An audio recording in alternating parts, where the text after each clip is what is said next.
तो ये टर्मक्स का बाय डिफ़ॉल्ट इंटरफ़ेस है, जो अनप्रोफेशनल और बोरिंग भी है। टर्मक्स टर्मिनल को एक boring black and white screen से एक प्रोफेशनल हैकिंग स्टाइल टर्मिनल में कस्टमाइज़ कर सकते हैं, जिससे आपके टर्मक्स का लुक और फंक्शनैलिटी दोनों लेवल अप हो जाएंगे। तो चलिए बिना टाइम वेस्ट किए शुरू करते हैं। सबसे पहले इंश्योर करें कि आपका टर्मक्स एप्लीकेशन अपडेटेड है। इसके लिए आप सिंपली कमांड टाइप कर सकते हैं जो मैंने की है, pkg अपडेट एंड अपग्रेड, जिससे आपका टर्मक्स एप्लीकेशन अपडेट और अपग्रेड हो जाएगा। ये तो सिंपल सी प्रोसेस है जो आपने हमेशा से की होगी। यहाँ पे मैं क्लियर कर देता हूँ। तो टर्मक्स को कस्टमाइज करने से पहले आपको टर्मक्स पर उबंटू डिस्ट्रीब्यूशन को इंस्टॉल करना होगा, जो बहुत सिंपल है, जिसको मैंने अपनी पहली वीडियोस में बताया है। आई बटन में आपको लिंक मिल जाएगी। आप चाहे तो बिना किसी डिस्ट्रो डाउनलोड किए भी कस्टमाइज कर सकते हो।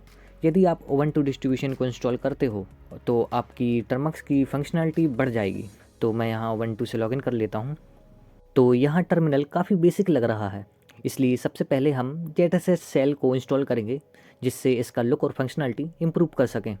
तो सबसे पहले हम चेक करेंगे कि हमारे जो बाय डिफ़ॉल्ट में कौन सा सेल रन कर रहा है। तो मैंने यहाँ पे एक कमांड बता रहा हूँ, PS-P $, इसको एंटर करोगे तो आप लोगों को पता चल जाएगा कि आपके में कौन सा शेल रन कर रहा है। तो यहाँ पे आप देख सकते हो बिन बैश, ये वाला शेल अभी फ़िलहाल में रन कर रहा है। तो हमें ZSH सेल को इंस्टॉल करना है सबसे पहले, और उसको हमें बाय डिफ़ॉल्ट सेल बनाना है, जिससे हमारी जो फंक्शनैलिटी है और लुक्स है हमारे टर्मक एप्लीकेशन का बहुत ज़्यादा बढ़ जाएगा। तो इंस्टॉल करने के लिए सिंपली आप लोगों को लिखना है apt install, apt install ZSH। Simply इतना लिखने के बाद एंटर करना है। और यहाँ पे ये इंस्टॉल के लिए यस मांग रहा है, तो मैं यहाँ पे यस कर दूंगा और देन एंटर। इसको होने देता हूँ, थोड़ा सा टाइम लेगा बस। ये ZSH सेल इंस्टॉल होने के बाद हमें ZSH सेल को डिफ़ॉल्ट सेल बनाना होगा, जिससे जब हम वापस टर्मक्स को रिस्टार्ट करें तो हमें हमारा कस्टमाइज किया हुआ ही टर्मिनल मिले। तो इसके लिए जो कमांड है वो मैं आप लोग बता दूँ। तो इसको सबसे पहले हम क्लियर कर लेते हैं, क्लियर। और इसकी जो कमांड है मैं आपको बता रहा हूँ, CHSH-S एंड ZSH। तो इससे क्या आपका जो शेल है वो बाय डिफ़ॉल्ट हो जाएगा ZSH। इसको एंटर करता हूँ तो ZSH डज नॉट एग्जिस्ट कह रहा है। हाँ, तो यहाँ पे हम बाय डिफ़ॉल्ट ZSH सेल को हम बाय डिफ़ॉल्ट बनाने वाले हैं। तो यहाँ पे मुझसे पासवर्ड मांग रहा है, तो मैं यहाँ पे टाइप कर देता हूँ कुछ भी पासवर्ड। यहाँ पे काली टाइप कर दिया मैंने। तो पैम ऑथेंटिकेशन फेलियर, तो इसका जो शेल का जो पासवर्ड होगा वो क्या होगा हम देखते हैं। तो यहाँ पे हमारा ZSH शेल बाय डिफ़ॉल्ट में हो चुका है। बस वहाँ पे पासवर्ड मांग रहा था और ले नहीं रहा था, पर फिर भी हमारा जो शेल है वो ZSH हो गया है। एक बार हम चेक और कर लेते हैं वही सेम कमांड से, PS-P और $। तो यहाँ पे ये $, एंटर। तो ये हमें बताएगा ZSH सेल। देख सकते हैं हमारा बाय डिफ़ॉल्ट में ZSH सेल यहाँ पे सिलेक्ट हो चुका है। देन इसके बाद हम करेंगे कस्टमाइज हमारे उबंटू डिस्ट्रीब्यूशन मतलब टर्मक्स को। ZSH को और भी पावरफुल और विजुअली अपीलिंग बनाने के लिए हम इंस्टॉल करेंगे OMyZSH। ये एक फ्रेमवर्क है जो आपके टर्मिनल के एक्सपीरियंस को नेक्स्ट लेवल पर ले जाता है। तो हम गिटहब पर चलेंगे। इसकी जो गिटहब रिपोजिटरी है मैं डिस्क्रिप्शन बॉक्स में डाल दूंगा। सबसे पहले हम चलते हैं हम अपने गूगल क्रोम पे, जहाँ से हम इसकी गिटहब रिपोजिटरी पे जाएंगे। मैंने अपनी गूगल क्रोम में OMyZSH गिटहब रिपोजिटरी को ओपन कर लिया है। आप देख सकते हो, ये देख रहे होगे आप लोग ऊपर। ये है OMyZSH की एक फ्रेमवर्क है, जिसके अंदर आप लोगों को सारी जितनी भी कस्टमाइजेशन की थीम चाहिए या प्लगइन्स चाहिए, टेम्पलेट्स, टूल्स, जो भी कुछ भी चाहिए सब यहाँ पे मिलेगा। आप लोग नीचे आओगे तो यहाँ पे आप कुछ इंटरफेस ऐसा दिखेगा आप लोगों को। तो यहाँ पे हम कंपेटेबिलिटी पे चलते हैं। तो ऑपरेटिंग सिस्टम कंपेटेबिलिटी, यहाँ पे OS देख सकते हो, एंड्रॉयड है, FreeBSD, LCARS, Linux, Mac OS। तो यहाँ पे विंडोज़ भी है। तो यहाँ पे देख सकते हो एंड्रॉयड में टिक है, यस का मतलब हम इसको हमारे टर्मक एप्लीकेशन में भी, मतलब हम अपने एंड्रॉयड मोबाइल में भी यूज़ कर सकते हैं बिना किसी एरर के। तो बेसिक इंस्टॉलेशन की हमें यहाँ पे ये दे रहा है, तो यहाँ पे हम करेंगे। तो ये आप देख सकते हो, ये वाली जो आप देख रहे हो कर्ल का यूज़ ले सकते हैं हम, जो बाय डिफ़ॉल्ट में हमारे में इंस्टॉल होता है। इसको हमें कॉपी करना है सिंपली। यहाँ से मैं कॉपी कर लेता हूँ, ये आपको रिपोजिटरी पे ही मिल जाएगा। आपको पूरी गिटहब की रिपोजिटरी को क्लोन नहीं करना है, क्योंकि वो थोड़ी बड़ी हो जाएगी और स्पेस भी आप लोगों को ज़्यादा यूज़ नहीं करना, फालतू यूज़ नहीं आएगा ज़्यादा। जो यूज़ आएगा हम वो डाउनलोड करते जाएंगे। तो हम चलते हैं अब टर्मक एप्लीकेशन के अंदर। तो टर्मक्स में आने के बाद सिंपली आप लोगों को जो आपने कॉपी किया है उसको पेस्ट कर देना है और एंटर दबा देना है। तो गिट इज़ नॉट इंस्टॉल्ड, तो हमें सॉरी यहाँ पे गिट इंस्टॉल नहीं है। सबसे पहले हम गिट को इंस्टॉल कर लेते हैं। तो apt इंस्टॉल गिट,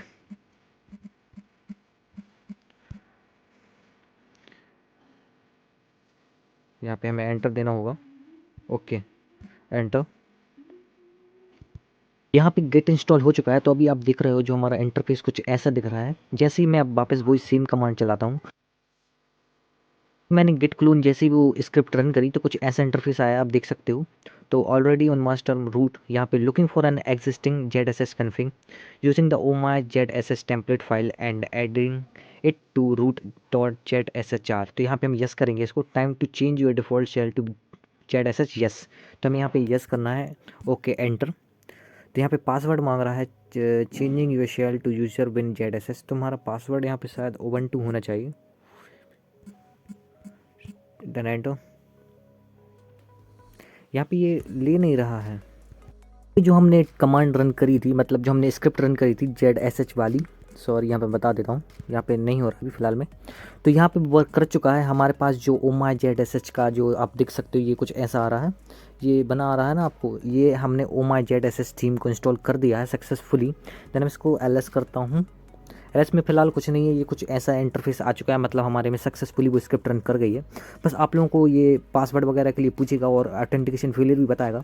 बट उसको जैसे ही आप एग्जिट करके दोबारा लॉगिन करोगे तो वो वापस आप लोगों को जैसे इंस्टॉल हो जाएगा बिना किसी एरर के। तो यहाँ पे मेरे में इंस्टॉल हो चुका है। ये एरोज़ वगैरह आप लोगों को दिख रहे होंगे। तो यहाँ पे मैंने कुछ नहीं किया, सिंपली मैंने एग्जिट करके फिर से किया। ये आप कह सकते हो टर्मक्स की वही लिमिटेशंस की वजह से आप लोगों को एरर्स वगैरह शो हो रहे हैं, बट अंदर से एरर नहीं है। ये आप लोगों के में सक्सेसफुली वर्क कर रहा है। और यहाँ पे ZSS शेल भी हमारा रन कर रहा है, जहाँ पे हमसे अभी फ़िलहाल में पासवर्ड मांग रहे थे और हम पासवर्ड नहीं दे पा रहे थे, फिर भी हमारा ये वर्क कर रहा है। जैसे मैं फिर भी एक बार और आप लोगों को करके बता देता हूँ मेरा कौन सा शेल रन कर रहा है। तो ZSH हमारा बाय डिफ़ॉल्ट शेल रन कर रहा है और मुझे ये बार बार सेट भी नहीं करना पड़ रहा है, ये एक बार में सेट हो चुका है। बट जब आप करोगे तो आप लोगों को एरर देखने को मिल सकता है, बट वो एरर देखने का रहेगा, लेकिन इसमें कुछ एरर नहीं आएंगे। तो सिंपली हमने ओमाई ZSH फाइल को, मतलब ओमाई ZSH जो हमारे फ्रेमवर्क का जो एक थीम है, उसको इंस्टॉल कर लिया सक्सेसफुली, आप लोग देख सकते हो। कस्टमाइजेशन के साथ प्रोडक्टिविटी के लिए प्लगइन्स काफ़ी हेल्पफुल होते हैं। पॉपुलर प्लगइन्स हैं जैसे ZSH ऑटो सजेशन और ZSH सिंटैक्स हाइलाइटिंग। इन्हें इंस्टॉल करने के लिए कमांड यूज़ करेंगे हम ये वाली। तो सबसे पहले मैं आप लोगों को ये जो कमांड्स हैं वो डिस्क्रिप्शन में या फिर आप लोगों को मीडियम में प्रोवाइड करा दूंगा। तो यहाँ पे मैं पेस्ट करता हूँ, ये कमांड है, आप देख सकते हो, गिट क्लोन करना हमें। तो यहाँ पे है गिट क्लोन, यहाँ पे ZSH ऑटो सजेशन प्लगइन को हम इंस्टॉल कर रहे हैं। देन एंटर करता हूँ। आप लोग सब कुछ समझ में आ जाएगा, इस प्लगइन का यूज़ क्या होगा मैं आपको दिखाऊँगा। तो मैं इसको क्लोनिंग होने देता हूँ, सिंपली थोड़ा सा टाइम लेगा ये। यहाँ पे हमारा जो ऑटो सजेशन जो हमारा जो प्लगइन है वो इंस्टॉल हो चुका है। एक प्लगइन और इंस्टॉल करना है हमको। फिर उसको इंस्टॉल करने के बाद हम दोनों को, हम अपनी ZSH की जो कॉन्फ़िगरेशन सोर्स फाइल है उसमें उन दोनों को प्लगइन को ऐड करेंगे। देन इसके बाद आप लोगों को मैं बताऊँगा इन प्लगइन का यूजेस। सिंटैक्स हाईलाइटिंग वाला जो प्लगइन है इसको भी इंस्टॉल कर लेते हैं हम। तो ये प्लगइन भी हमारा इंस्टॉल हो चुका है। तो इसको हमें सोर्स फाइल में, कॉन्फ़िगरेशन फाइल में हमें को इसको ऐड करना है। तो इसके लिए ls-la, जहाँ पे हमें ZSHRC की जो ये देख सकते हो आप लोग, ये है हमारी कॉन्फ़िगरेशन फाइल, इसके अंदर हमें इनको ऐड करना पड़ेगा। तो इनको ऐड करने के लिए हम करेंगे नैनो का यूज़, नैनो। देन इसके बाद हम यहाँ पे इस कॉन्फ़िगरेशन फाइल को पेस्ट कर देंगे। सॉरी, ये ऐसे नहीं लेगा, तो इसको लेने का एक सिंपल सा ये वाला कमांड भी यूज़ होता है। यहाँ पे हम करेंगे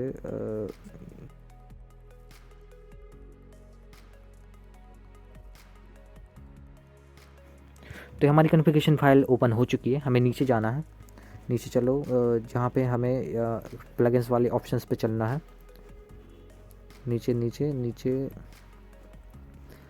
ये तो हमारा ये प्लगइन्स वाला ऑप्शन ये है। तो यहाँ पे हमें प्लगइन्स में ऐड करना है। तो यहाँ पे हम एरो की मदद से आगे जाएंगे और यहाँ पे हम इसको कैंसिल भी कर सकते हैं, इसको कैंसिल भी कर दो आप गिट।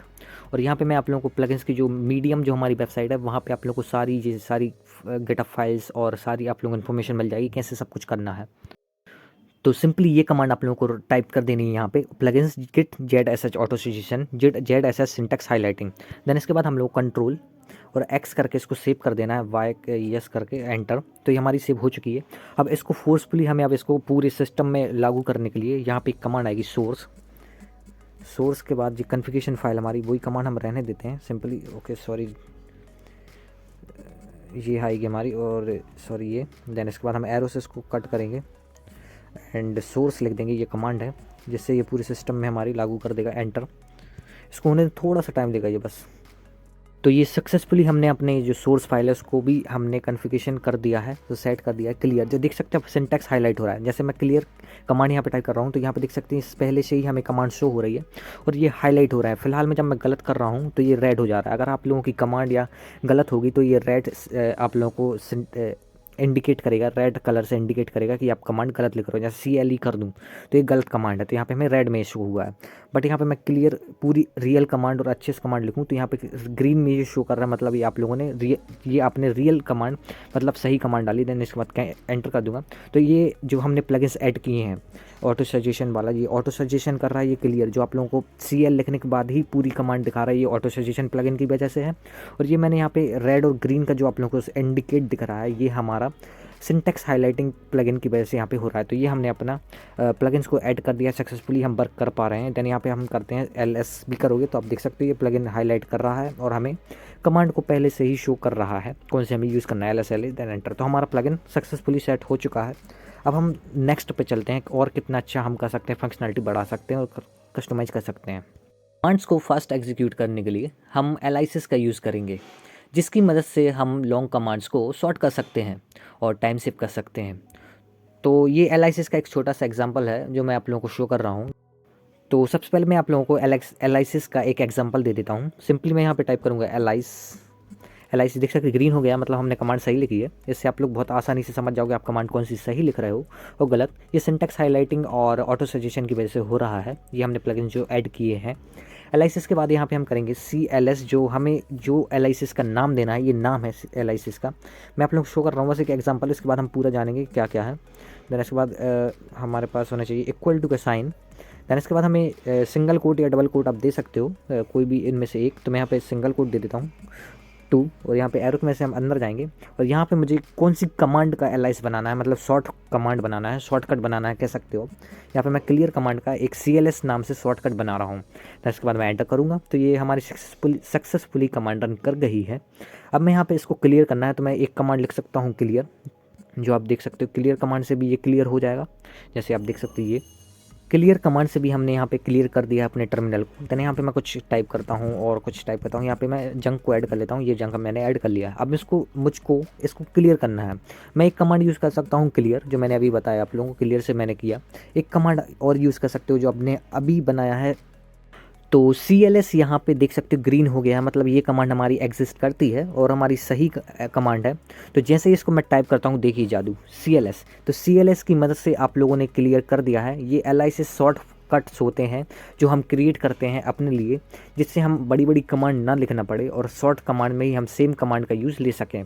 तो एलाइसिस आप लोग समझ चुके होंगे एलाइसिस का यूज़ क्या है और कैसे यूज़ कर सकते हो। तो अब हम बात करते हैं एलाइसिस को कैसे बनाएं। तो सिंपली एलाइसिस को बताने का एक तरीका तो मैंने आपको बताया।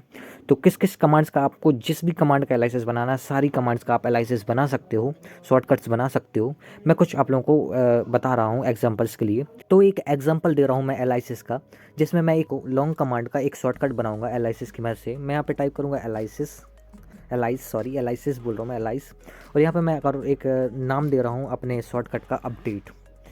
तो यहाँ पे मैं इक्वल टू का साइन लगाऊंगा, देन सिंगल कोट्स या डबल कोट कोई भी एक दे सकते हो आप। देन इसके बाद एक और दे देता हूँ, ओके। इसके बाद मैं एंटर बीच में जाऊँगा, यहाँ पे मैं करूँगा APT update and APT upgrade and -by। तो ये कमांड मैंने टाइप कर दी है। जो अपडेट और अपग्रेड करने की कमांड है उसको मैंने सिर्फ सिंगल एक शॉर्टकट बनाया जिसका अपडेट सिर्फ टाइप करूँ मैं, तो ये इतनी बड़ी कमांड ऑटोमेटिक रन कर देगी। देन इसको मैं एंटर करता हूँ, ये एलाइज बन गया है हमारा इस कमांड का। तो अब हम अपडेट और अपग्रेड इस कमांड से भी कर सकते हैं और इस कमांड से भी कर सकते हैं। ये कमांड हमारा एक शॉर्टकट है, ये कमांड नहीं है, एक शॉर्टकट है जो इसके ज़रिए इनको कॉल करेगा और इसके ज़रिए इसको अपडेट कर देगा। तो मैं यहाँ पे करता हूँ अपडेट, यहाँ पे ग्रीन हो जाएगा अगर हमने सही एलाइस बनाया। तो ये देख सकते हैं ग्रीन हो गया है। जैसे ही मैं इसको एंटर करूँगा तो ये हमारा अपडेट और अपग्रेड करने लगेगा। तो इतना आसान है इसको बनाना और यूज़ करना। बहुत ज़्यादा यूज़फुल कमांड है, बहुत ज़्यादा यूज़फुल फंक्शनलिटी है एलाइसिस हमारे लिए। बार बार हमें लॉन्ग कमांड्स ना लिखना पड़े, इसके लिए बहुत अच्छे फंक्शनलिटी और टूल है। तो हमारा अपडेट और अपग्रेड हो गया है। तो मैं यहाँ पे CLS जो हमने एक और बनाई थी, तो एक बात आप लोगों को याद रखनी होगी कि जो आपने एलाइस फ़िलहाल में यहाँ टर्मिनल पे बनाए हैं, ये परमानेंट नहीं होते हैं, ये टेम्पररी हैं। मैं इसका एग्जांपल दे देता हूँ। मैं जैसे ही यहाँ पे एग्ज़िट करता हूँ तो हम लॉगिन से एग्ज़िट हो गए हैं अपने उबंटू डिस्ट्रीब्यूशन से। देन मैं फिर से लॉगिन करता हूँ उबंटू से। तो यहाँ पे हमने फिर से लॉगिन कर लिया अपने उबंटू में, जहाँ पे हमने कस्टमाइजेशन सारी सब कुछ किया था। तो मैं यहाँ पे देखिए क्लियर करना है मुझे अब, तो आप देख सकते हैं उसको मुझे टर्मिनल को क्लियर करना है, तो मैं क्लियर कमांड लिख सकता हूँ। देन उसके बाद मैंने जो एलाइस बनाया था फिलहाल में अभी थोड़ी देर पहले ही, मैं इसको CLS करता हूँ तो ये देख सकते हैं रेड हो गया।